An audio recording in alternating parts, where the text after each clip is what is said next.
எல்லாருக்கும் வணக்கம். இன்னைக்கு ஒரு குட்டி கதை பார்க்கலாம் வாங்க. ஒரு காட்டின் அருகில் கழுதை மேய்ந்து கொண்டிருந்தது.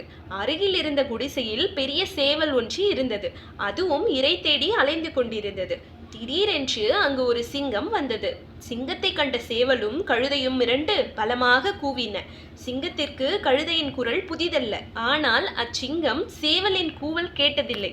அதனால் அது பயந்து அங்கிருந்து திரும்ப ஓட ஆரம்பித்தது. சிங்கம் ஓடுவதைக் கண்ட கழுதை தன் குரலை கேட்டுத்தான் சிங்கம் ஓடுவதாக நினைத்தது.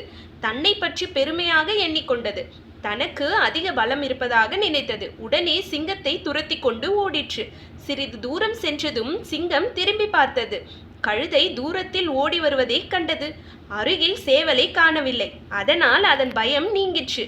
திரும்ப ஓடி வந்த கழுதையின் மேல் பாய்ந்து அதை கொன்று தின்றது. இதிலிருந்து நாம தெரிஞ்சுக்க வேண்டிய விஷயம் என்னன்னா, வீண் பெருமை துன்பத்தை தரும்.